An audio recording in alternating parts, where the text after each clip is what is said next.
ክብር ለአምላካችን ለእግዚአብሔር ይሁን። ሰላም በጌታ ይሁንላችሁ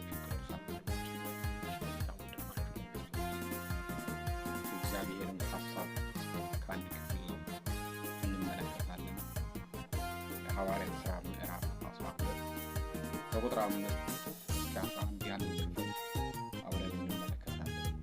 በእግዚአብሔር ፊት ጥቂት ደቂቃ እንጸልያለን። የእግዚአብሔርን ሐሳብ ይህ መልእክት የደረሳችሁ ወንድሞችና እህቶች ሄዱ ፎሎ በማድረግ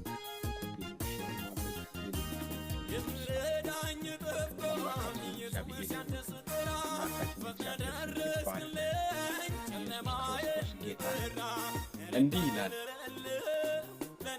ጴጥሮስ በወህኒ ይጠበቅ ነበር፣ ነገር ግን በቤተ ክርስቲያን ስለ እርሱ ወደ እግዚአብሔር ጸሎት አጥብቆ ይደረግ ነበር።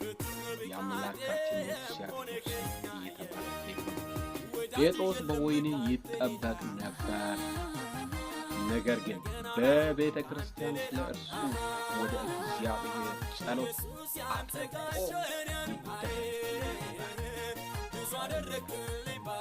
አጥብቆ በመጸለይ አጥብቆ ከያዘው ነፃ መውጣት ቻለ።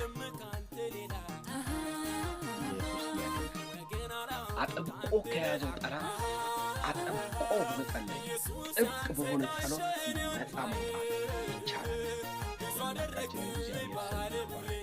ወገኖቼ ጴጥሮስን ስንመለከት በወህኒ ታስሮ ነበር። በወህኒ መታሰር ብቻ አይደለም። ጴጥሮስ በወህኒ ሲታሰር እንደሌላ ዝም ብሎ እስር ቤት መግባት አይደለም። እጅና እግሩ በሰንሰለት ታስሮ ነበር። ያ ብቻም አይደለም። በግራና በቀኝ የወህኒ ጠባቂዎች ተመድበውለት በጥብቅ ይጠብቁት ነበር። ለምንድን ነው ይህ ሰው የሚጠበቀው? ለምንድን ነው የታሰረው? ለምንድን ነው አጥብቆ የምትጸለይለት? ኧረ ኢየሱስ ያድናል። ክብር ለኢየሱስ ይሁን። ጴጥሮስ በወህኒ ይጠበቅ ነበር፣